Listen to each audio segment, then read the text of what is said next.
Hello दोस्तों, मेरा नाम है राहुल वर्मा और एक बार फिर से मैं आप सभी का स्वागत करता हूं अपने इस यूट्यूब चैनल पर। तो दोस्तों, आज हम पढ़ रहे हैं मानव भूगोल के मूल सिद्धांत कक्षा 12th की जो पुस्तक है उसका तीसरा चैप्टर। दोस्तों, चैप्टर का नाम है जनसंख्या संगठन।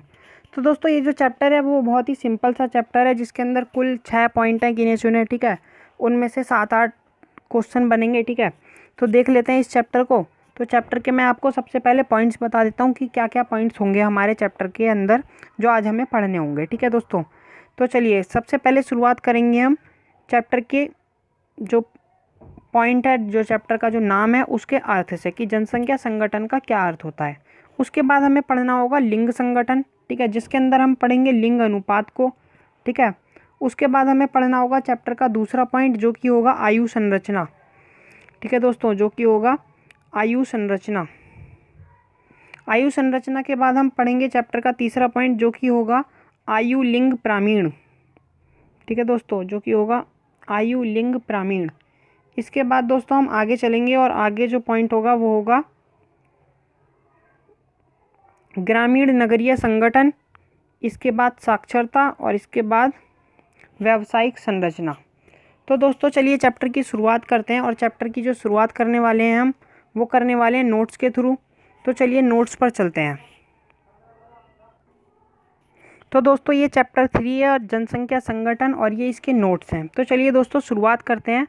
चैप्टर के अंदर का पहला क्वेश्चन होगा जो कि चैप्टर का नाम हो सकता है कि जनसंख्या संगठन से आप क्या समझते हैं।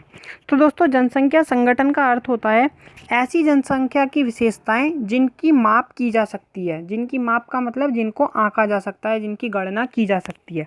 तो दोस्तों ये विशेषताएं हो सकती हैं जैसे कि लिंग। ठीक है, लिंग मतलब कि जनसंख्या में कितने लोग स्त्री हैं, कितने लोग पुरुष हैं। ठीक है, इसके अलावा दूसरा पॉइंट हो सकता है जैसे साक्षरता।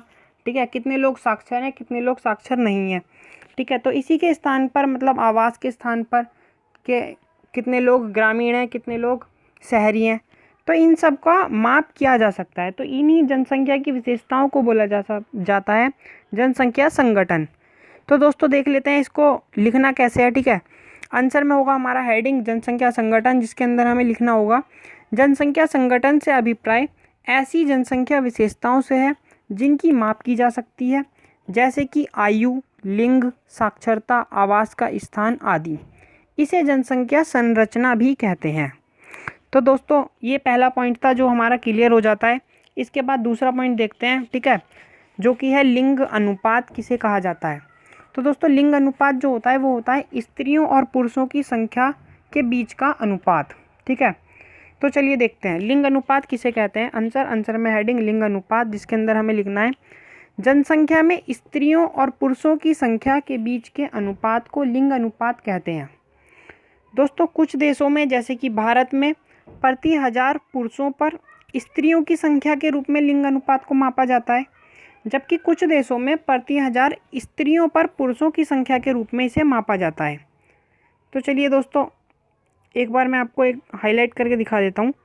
प्रति 1000 पुरुषों की संख्या पर स्त्रियों की संख्या के रूप में मापा जाता है भारत में, जबकि कुछ देशों में प्रति 1000 स्त्रियों पर पुरुषों की संख्या के रूप में मापा जाता है। कहने का अर्थ है कि भारत में इसको मापा जाता है कि प्रति 1000 पुरुषों पर कितनी स्त्रियां हैं।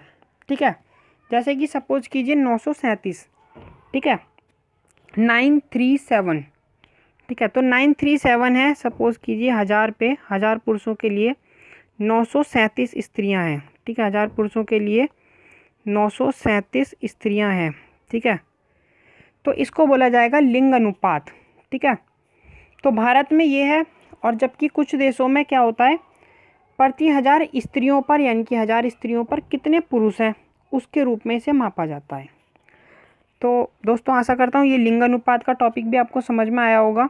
तो भारत के अनुसार जिसको मापा जाता है तो उसका फॉर्मूला होता है लिंग अनुपात को मापने का पुरुषों की संख्या। ठीक है, और ऊपर स्त्रियों की संख्या और इनटू में 1000। ठीक है दोस्तों, तो चलिए आगे चलते हैं कि आगे हमें देखना है। ठीक है, अच्छा ये वाला पॉइंट जो है ना वो यहाँ पर क्लियर हो जाता है लिंग अनुपात किसे कहते हैं। ठीक है, इसका माप कैसे किया जाता है। ठीक है दोस्तों, तो ये लिंग अनुपात का ही कंसेप्ट है। ठीक है, जो मैं आपको अलग से बता दे रहा हूँ, जैसे कि सबसे ज़्यादा लिंग अनुपात किस देश में है, सबसे कम लिंग अनुपात किस देश में है और विश्व का औसत लिंग अनुपात कितना है।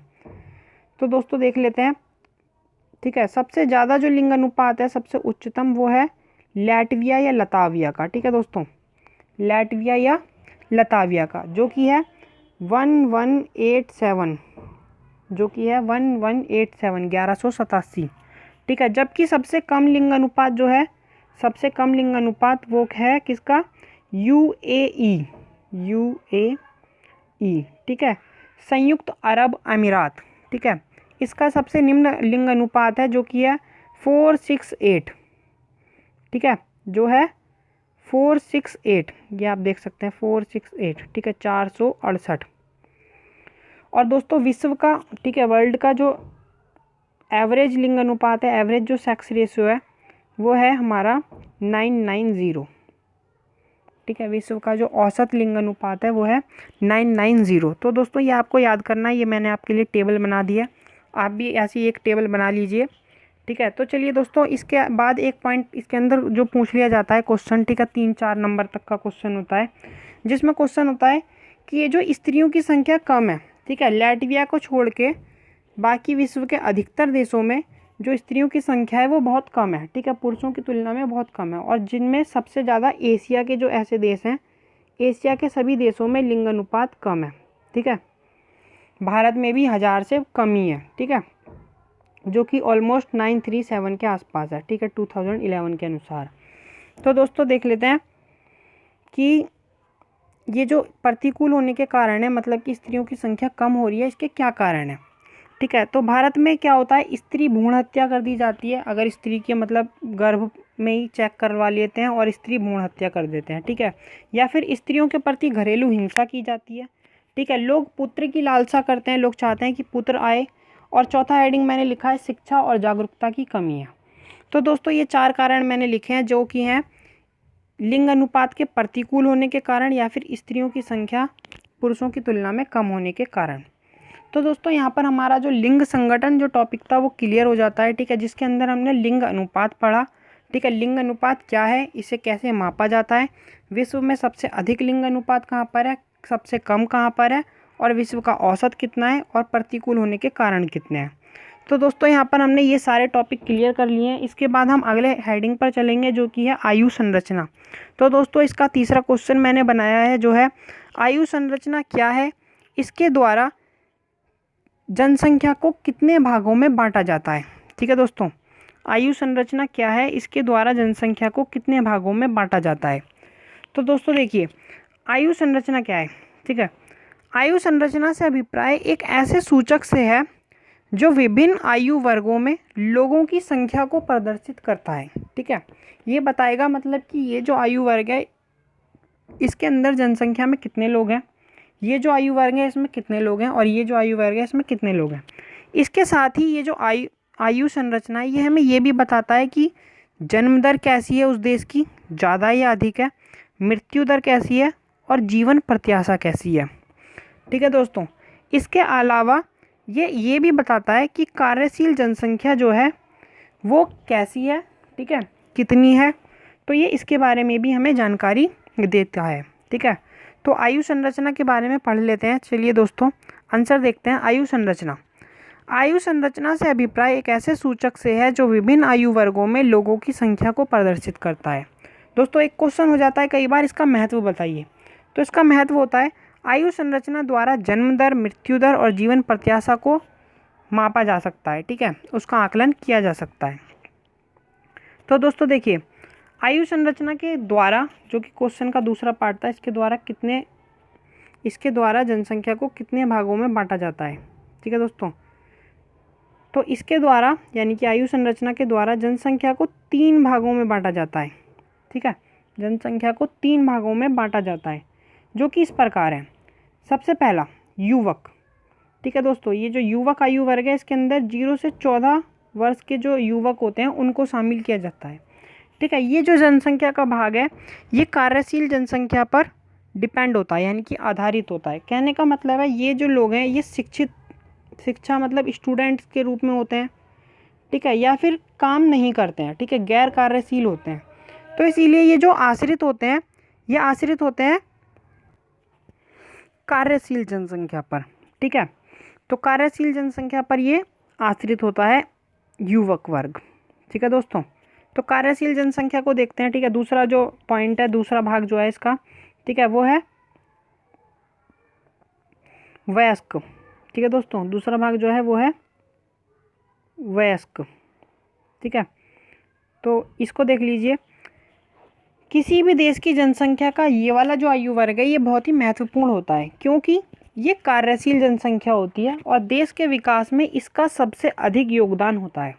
ठीक है दोस्तों, जो वयस्क हैं, जो वयस्क आयु वर्ग है, इसके अंदर जो आयु वर्ग लिया जाता है वो लिया जाता है 15 से 59। ठीक है, 15 to 59।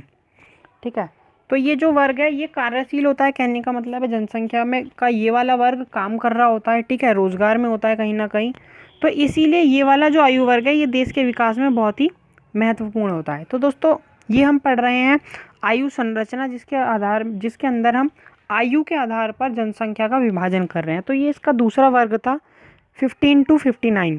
ठीक है दोस्तों, और इसका तीसरा पार्ट जो होता है वो होता है वृद्ध। ठीक है, जिसके अंदर जो आयु वर्ग होता है वो होता है 60 वर्ष या 60 वर्ष से अधिक। ठीक है, 60 वर्ष या 60 वर्ष से अधिक। ये वो लोग होते हैं दोस्तों जो यहाँ से रिटायर हो जाते हैं। ठीक है, और इसके बाद ये वाला जो जनसंख्या का वर्ग होता है ये भी कार्यशील जनसंख्या पर ही आधारित हो जाता है। ठीक है, कार्यशील जनसंख्या पर ही आधारित हो जाता है। तो दोस्तों इस आयु वर्ग के अंदर जो वृद्ध है, इसके अंदर हम देख सकते हैं जीवन प्रत्याशा, अगर 60 वर्ष से अधिक जो आयु वर्ग है देश के अंदर वो बहुत अधिक है, तो कहने का मतलब है उस देश की जीवन प्रत्याशा काफ़ी अधिक है। ठीक है, कहने का मतलब है उस देश की जीवन प्रत्याशा बहुत अधिक है। जीवन प्रत्याशा क्या होता है दोस्तों? जीवन प्रत्याशा होता है कि एक देश के जो व्यक्ति हैं वो औसतन कितना जीते हैं। ठीक है, कितना जीने की उनकी आयु सीमा है। ठीक है, तो भारत के अंदर ये 60-65, ठीक है, 65 वर्ष है औसतन। ठीक है, 65 वर्ष तक औसतन जीते हैं। तो दोस्तों ये था जीवन प्रत्याशा। ठीक है, जिसके अंदर हम अनुमान लगा सकते हैं कि देश की जीवन प्रत्याशा कितनी है। और दोस्तों जबकि हम जो जो ये वाला पार्ट था युवक वाला, ठीक है, इसके द्वारा देख सकते हैं कि युवक कितने हैं, तो इसका मतलब है वहाँ पर जन्म दर ज़्यादा है। ठीक है दोस्तों, युवक ज़्यादा है, ये वाला वर्ग ज़्यादा है, तो इसका मतलब है जन्म दर ज़्यादा है।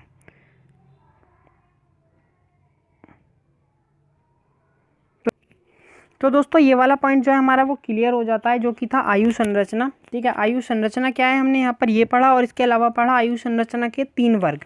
ठीक है, जिसके अंदर हमने पहला वर्ग पढ़ा वयस्क, नहीं, पहला वर्ग था हमारा युवक, फिर वयस्क और फिर लास्ट वाला वृद्ध। तो दोस्तों ये 3 पॉइंट हमारे क्लियर हो गए हैं। इसके बाद देख लेते हैं चौथा पॉइंट, ठीक है, या फिर चौथा क्वेश्चन, जो कि है आयु लिंग प्रामीण। ठीक है दोस्तों, आयु लिंग प्रामीण। तो दोस्तों इसमें नाम से ही स्पष्ट है कि ये आयु, ठीक है, आयु मतलब कि लोगों की एज कितनी है, और लिंग मतलब कि उनका जेंडर। ठीक है, जेंडर और लिंग को एक साथ दर्शाने वाला एक प्रामीण है। ठीक है दोस्तों, इसका दूसरा क्वेश्चन हो सकता है संरचना। ठीक है, आयु लिंग संरचना क्या है? तो दोस्तों आयु लिंग संरचना भी क्या है कि आयु के हिसाब से आपको बताना है कि इतनी आयु के, जैसे कि मैं एक एग्जांपल देता हूँ आपको, जैसे कि 0 से 15, ठीक है, या फिर चलिए 0 से 4 लेते हैं।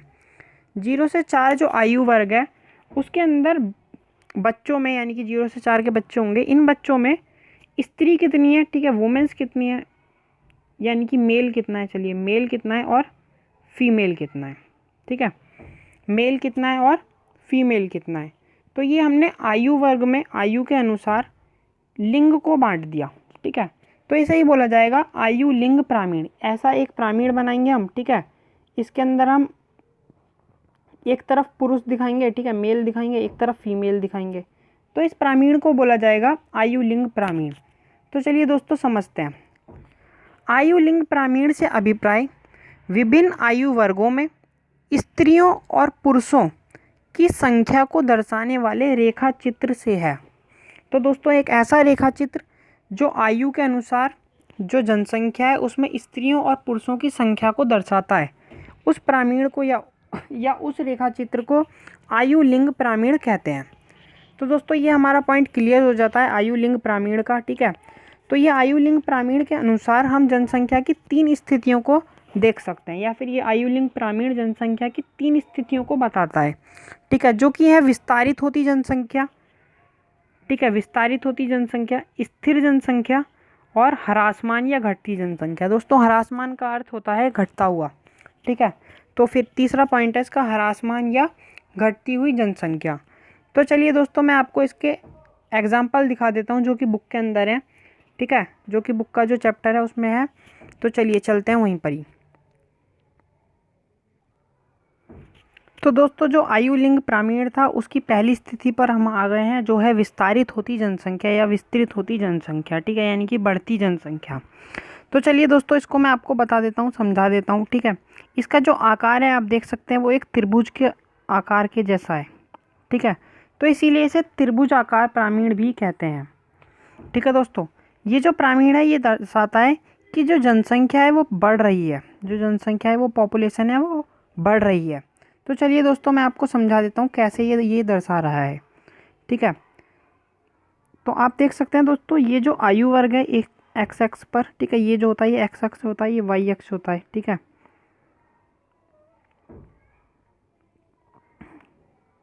ठीक है दोस्तों, ठीक है, एक्स एक्सिस पे यहाँ पर और वाई एक्स पर, ठीक है। तो आप देख सकते हैं इस साइड जो है वाई एक्स पर, ठीक है, वो है आयु वर्ग, और इस साइड जो है वो है कुल जनसंख्या का प्रतिशत, ठीक है दोस्तों। तो ये जो आयु वर्ग है इसके अंदर सबसे कम आयु वर्ग के देखिए 0 से 4, ठीक है। तो 0 से 4 के जो व्यक्ति हैं वो बहुत ज़्यादा हैं, ये जो बच्चे हैं वो बहुत ज़्यादा हैं, ठीक है, यानी कि इसका जो आधार है वो बहुत ज़्यादा है, ठीक है।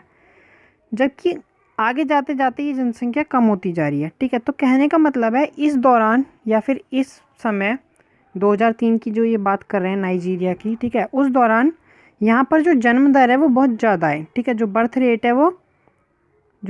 है वो बहुत ज़्यादा है। तो कहने का मतलब है ये जनसंख्या अब बढ़ रही है, विस्तृत हो रही है, ठीक है।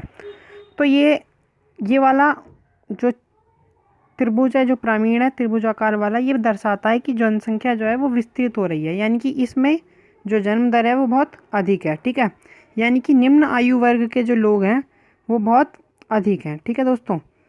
तो ये वाला मैप जो है हमारा, ये वाला जो प्रामीण है वो बहुत क्लियर हो जाता है, ठीक है। तो देख लो दोस्तों इसका जो एग्जाम्पल है वो है नाइजीरिया, ठीक है, जो एग्जाम्पल है वो है नाइजीरिया। इसकी जो आकृति है वो है त्रिभुजाकार, इसके अंदर जन्म दर अधिक होती है, ठीक है, बर्थ रेट जो होता है वो अधिक होता है, और इसके अंदर निम्न आयु वर्ग के जो लोग होते हैं वो बहुत अधिक होते हैं।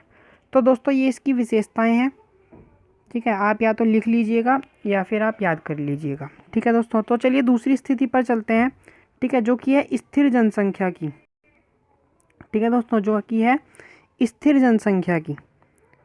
तो दोस्तों एक ऐसे मंदिर की एक घंटी होती है, ठीक है, होती है।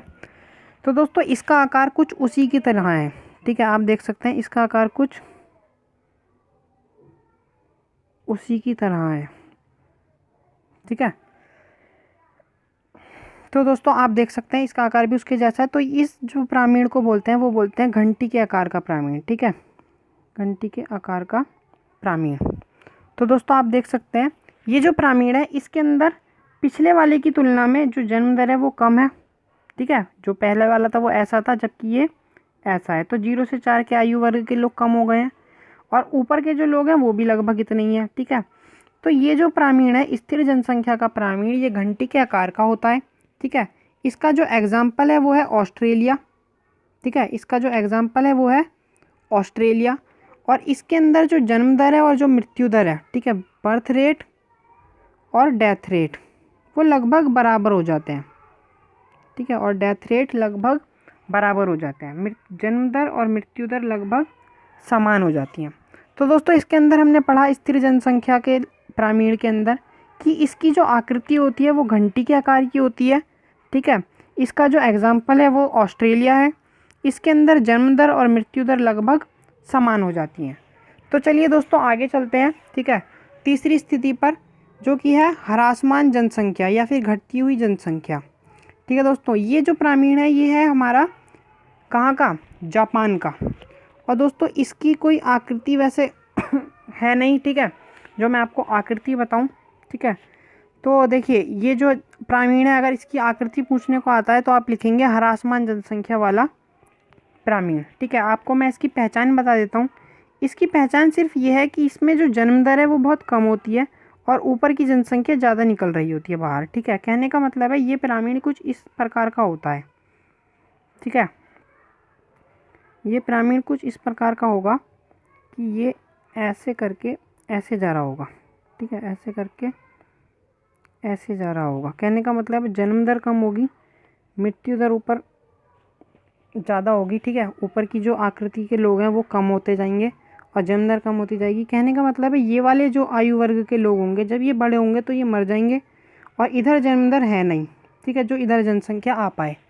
तो कहने का मतलब है कि ये जो ह्रासमान जनसंख्या है इसके अंदर क्या होता है, इसके अंदर जन्म दर कम हो जाती है। ठीक है, जन्म दर बहुत कम हो जाती है। ठीक है, जबकि मृत्यु दर भी मतलब कम हो जाती है और जन्म दर भी कम हो जाती है। ठीक है, लेकिन मृत्यु दर तब भी बनी रहती है। ठीक है, तो मृत्यु लोगों की होती रहती है और जन्म दर बहुत कम होने के कारण जो जनसंख्या है वो घटती जाती है। ठीक है, तो इसमें जो जन्म दर है वो मृत्यु दर की तुलना में बहुत कम हो जाती है। ठीक है, होती दोनों कम है लेकिन जो जन्म दर है वो मृत्यु दर की तुलना में बहुत कम हो जाती है। तो दोस्तों इसके अंदर हमने पढ़ा ये जो पिरामिड है इसको बोलते हैं ह्रासमान जनसंख्या वाला पिरामिड। ठीक है, ये जो स्थिति है ये जापान के अंदर है और इसके अंदर जो जन्म दर है वो भी कम होती है और जो डेथ रेट है ठीक है वो भी कम होती है। ठीक है, लेकिन जो जन्म दर है वो बहुत ज़्यादा कम होती है किसकी तुलना में, डेथ रेट की तुलना में। ठीक है, इसको मैं आपको इस प्रकार से समझाता हूँ। हैं तो ये दोनों कम, हैं तो ये दोनों ही कम, लेकिन डेथ रेट ज़्यादा कम है। ठीक है, ओके, तो क्लियर हो जाता है ये वाला भी पॉइंट। तीसरी स्थिति ठीक है जो कि हम पढ़ रहे थे टॉपिक, एक बार आपको दोबारा बता देता हूँ। टॉपिक था हमारा आयु लिंग पिरामिड। तो दोस्तों इसके अंदर आपको ज़्यादा खैर इतना ही याद करना है इनको, पिरामिड ज़्यादा पढ़ने नहीं है। ठीक है, तो चलते हैं वापस नोट पर। तो दोस्तों अगर आपको पिरामिड में कोई दिक्कत आ रही है तो पिरामिड को छोड़ दीजिए, लेकिन इतना याद कर लीजिए कि आयु लिंग पिरामिड क्या बताता है। आयु लिंग पिरामिड बताता है जनसंख्या को आयु वर्गों के अनुसार, ठीक है, स्त्री और पुरुषों की संख्या को, ठीक है, जनसंख्या में आयु वर्गों में स्त्री और पुरुषों की संख्या को बताता है और ये जनसंख्या की 3 स्थितियों को बताता है। ठीक है, विस्तारित होती जनसंख्या, स्थिर जनसंख्या और ह्रासमान जनसंख्या। तो चलिए दोस्तों अगले पॉइंट पर चलते हैं जो कि है ग्रामीण नगरीय संगठन। तो दोस्तों ये वाला पॉइंट देख लेते हैं। ठीक है, ग्रामीण नगरीय संगठन। ओके, तो ग्रामीण नगरीय संगठन जनसंख्या को निवास स्थान के आधार पर ग्रामीण और नगरीय में विभाजित करता है। ठीक है, कहने का मतलब है निवास स्थान के आधार पर हम देखते हैं कि ये वाली जो जनसंख्या है, ठीक है, ये वाली जो जनसंख्या है वो ग्रामीण है। ठीक है, और ये वाली जो जनसंख्या है वो शहरी है। ठीक है, ये वाली जो जनसंख्या है वो शहरी है। यहाँ पर रोड्स होते हैं, ठीक है, सड़कें होती हैं, लाइट्स होती हैं, ये जो बहुत ही प्राचीन तरीका है। ठीक है, इसी आधार पर हम देखते हैं। और जबकि यहाँ पर रोज़गार जो है वो भी अलग होता है। ठीक है, तो इस आधार पे ना इसमें बहुत ज़्यादा भिन्नताएं होती हैं ग्रामीण और नगरीय जनसंख्या में। यहाँ पर जो क्रियाकलाप होते हैं वो अलग अलग होते हैं, व्यवसाय के आधार पर यहाँ पर वो अलग होते हैं। ठीक है, यहाँ कृषि अधिक की जाती है, यहाँ पर उद्योगों में सेवा क्षेत्र में काम अधिक किया जाता है। यहाँ पर जो जनसंख्या घनत्व होता है वो अधिक होता है। ठीक है दोस्तों, जनसंख्या घनत्व हमने लास्ट वाले चैप्टर में पढ़ा था। ठीक है, यहाँ पर जनसंख्या घनत्व अधिक होता है। विकास डेवलपमेंट के मामले में भी जो शहर होते हैं वो अधिक होते हैं। तो दोस्तों इसलिए अलग अलग होते हैं, इसलिए इनको पढ़ा जाता है। ठीक है, तो एक बार बता देता हूँ मैं आपको हमने क्या पढ़ा है। हमने पढ़ा है ग्रामीण नगरीय संगठन। ठीक है, जिसके अंदर हम क्या पढ़ा, ग्रामीण जनसंख्या और नगरीय जनसंख्या में भिन्नताएं होती हैं किसके स्तर पर, व्यावसायिक संरचना के मामले में, ठीक है, व्यवसाय के मामले में, जनसंख्या घनत्व के मामले में, विकास के मामले में, ये सब अलग अलग होते हैं। ग्रामीण जनसंख्या प्राथमिक क्रियाओं जैसे कि कृषि में कार्यरत होती है, जबकि नगरीय जनसंख्या किस में कार्यरत होती है, प्राथमिक क्रियाओं जैसे कि उद्योग और सेवा क्षेत्र में। ठीक है दोस्तों, ओके, तो ये वाला पॉइंट हमारा क्लियर हो जाता है ग्रामीण नगरीय जनसंख्या संगठन। ठीक है, तो चलिए अगले पॉइंट पर चलते हैं जो कि है साक्षरता दर। ठीक है, साक्षरता में से निकल कर आया है ये वाला पॉइंट। तो चलिए देखते हैं साक्षरता दर से क्या अभिप्राय है। साक्षरता दर से अभिप्राय जनसंख्या में उस वर्ग से है जो पढ़ लिख सकता है और सामान्य अंकगणित भी जानता है। भारत में इस वर्ग में 7 वर्ष से अधिक आयु वाली जनसंख्या को शामिल किया जाता है। तो चलिए दोस्तों एक बार समझा देता हूँ क्या बोला गया है। बोला ये गया है कि जो साक्षरता दर है, ठीक है, उसके अंदर किस जनसंख्या को शामिल किया जाता है, जो पढ़ लिख सकती है और इसके अलावा सामान्य अंकगणित भी जानती है। सामान्य अंकगणित कहने का मतलब है जोड़ सकती है, माइनस कर सकती है, गुणा कर सकती है, भाग कर सकती है। कहने का मतलब है रोज़ के जो दैनिक काम होते हैं हमारे, जैसे हम कुछ सब्जी खरीद रहे हैं, ठीक है, या कुछ लेने गए हैं बाज़ार में, तो उसके भी हम काम कर सकें, पैसों का लेन देन कर सकें। तो ऐसी अगर जो जनसंख्या है उसको साक्षरता दर के अंदर शामिल किया जाता है, ठीक है। तो साक्षरता दर क्या है दोस्तों, जनसंख्या का ऐसा वर्ग जो पढ़ लिख सकता है और सामान्य अंकगणित जानता है। तो दोस्तों भारत में जब साक्षरता दर निकाली जाती है तो इसके अंदर जो आयु वर्ग को शामिल किया जाता है वो 7 वर्ष से अधिक आयु वाले लोगों को शामिल किया जाता है, ठीक है। तो चलिए दोस्तों लास्ट पॉइंट पे चलते हैं जो कि है व्यावसायिक संरचना, ठीक है दोस्तों। तो व्यावसायिक संरचना की विवेचना कीजिए, ठीक है। एनसीईआरटी के अनुसार ये मैंने क्वेश्चन ले लिया, एनसीईआरटी का क्वेश्चन है। तो चलिए देखते हैं व्यावसायिक संरचना। कार्यशील जनसंख्या जो कि हमने कहाँ पढ़ा था, याद है, आयु संरचना वाले पॉइंट में, ठीक है, कार्यशील जनसंख्या पढ़ा था, उसी का ही एक रूप है ये। कार्यशील जनसंख्या के स्वरूप को व्यावसायिक संरचना कहते हैं, ठीक है दोस्तों। कार्यशील जनसंख्या का स्वरूप कैसा है, इसी को कहा जाता है व्यावसायिक संरचना। ये जो है यह आर्थिक विकास का सूचक होता है। क्या, व्यावसायिक संरचना, ठीक है, व्यावसायिक संरचना आर्थिक विकास का सूचक होता है। तो चलिए दोस्तों देखते हैं, व्यावसायिक संरचना के आधार पर जनसंख्या को 4 भागों में बांटा जाता है, ठीक है। जनसंख्या को 4 भागों में बांटा जाता है। प्राथमिक क्षेत्र में कार्यरत जनसंख्या, द्वितीयक क्षेत्र में कार्यरत जनसंख्या, तृतीयक क्षेत्र में कार्यरत जनसंख्या और चतुर्थक क्षेत्र में कार्यरत जनसंख्या। तो दोस्तों व्यावसायिक संरचना क्या कर रही है, व्यवसाय के आधार पर जनसंख्या को बांट दे रही है 4 भागों में, ठीक है। व्यावसायिक संरचना मैं आपको बता देता हूँ कि व्यवसाय जो होते हैं ना उनको बांटा जाता है 4 भागों में, ठीक है। जैसे कि कुछ होते हैं प्राथमिक के अंदर लिया जाता है कृषि से संबंधित जो भी कार्य होते हैं, ठीक है, जैसे कि कृषि हो गया, मत्स्य पालन हो गया, ठीक है। ये सब जो कार्यकलाप हैं ये कृषि से संबंधित हैं, ठीक है, यानी कि प्राथमिक क्षेत्र के क्रियाकलाप हैं। तो इन सब से संबंधित जो भी कार्य करते हैं वो पहले पार्ट के अंदर आ जाते हैं, प्राथमिक क्षेत्र में कार्यरत जनसंख्या। इसी प्रकार उद्योगों में या विनिर्माण उद्योगों से संबंधित जो कार्य करते हैं वो दूसरे में, ठीक है, द्वितीयक क्षेत्र में कार्यशील जनसंख्या। इसी प्रकार तृतीयक क्षेत्र में कार्यशील जनसंख्या जो कि है सेवा क्षेत्र में काम करने वाले लोग, जैसे कि टीचिंग से रिलेटेड, परिवहन से रिलेटेड, जो आपको किसी भी प्रकार की सुविधाएं देते हैं, ठीक है। इसी प्रकार चतुर्थक में आ जाता है ऐसे लोग जो वैचारिक विकास से जुड़े कार्य करते हैं, ठीक है। तो ये चतुर्थक के होते हैं। तो दोस्तों ये वाला चैप्टर जो था ये इतना सही था, ठीक है, ये इसका लास्ट पॉइंट है, ठीक है। तो कार्यशील जनसंख्या क्या है, कार्यशील जनसंख्या कहाँ पर आप इन्हीं 4 वर्गों में कहीं पर काम करोगे तो इसी के स्वरूप को व्यावसायिक संरचना कहा जाता है। इसी व्यावसायिक संरचना के आधार पर हम देख सकते हैं किसी देश का आर्थिक विकास। तो दोस्तों ये वाला पॉइंट समझा देता हूँ आपको। कहने का मतलब है जिस देश के अंदर इन क्षेत्रों में ज़्यादा लोग कार्यशील होते हैं उस क्षेत्र का जो आर्थिक विकास होता है वो अधिक होता है, ठीक है। जबकि जिस क्षेत्र के अंदर प्राथमिक क्षेत्र में कार्यरत जनसंख्या अधिक होती है उस क्षेत्र का आर्थिक विकास कम होता है। क्यों कम होता है, क्योंकि ये तकनीकी पिछड़ापन को दर्शाता है। कहने का मतलब है 1947 के आसपास, ठीक है, 1947 के आसपास भारत में जो जनसंख्या थी वो अधिकतर कृषि पर आधारित थी, यानी कि प्राथमिक क्षेत्र में अधिक काम करती थी। तो उस दौरान भारत की जो आर्थिक विकास स्तर था वो बहुत कम था, तकनीकी पिछड़ापन था, ठीक है। इसी कारण हम यहाँ पर अधिक काम कर रहे थे। परंतु वर्तमान में भारत में जो जनसंख्या है वो द्वितीयक क्षेत्र और तृतीयक क्षेत्र में अधिक कार्यरत है, ठीक है। इसीलिए ये आर्थिक विकास को दर्शाता है कि भारत का आर्थिक विकास पहले की तुलना में काफ़ी अधिक हो गया है। तो दोस्तों ये वाला वीडियो जो था वो इस चैप्टर का वो कंप्लीट हो गया है, ठीक है, और ये चैप्टर भी कंप्लीट हो गया है। तो आशा करता हूँ आपको ये चैप्टर समझ में आया होगा, ठीक है। और अगर आपको ये वीडियो समझ में आई है, ठीक है, और अगर आपका कोई भी पॉइंट है तो आप मेरे से कमेंट बॉक्स में पूछ सकते हैं, ठीक है। और वीडियो को लाइक कर दीजिए, चैनल को सब्सक्राइब कर दीजिए। Thank you.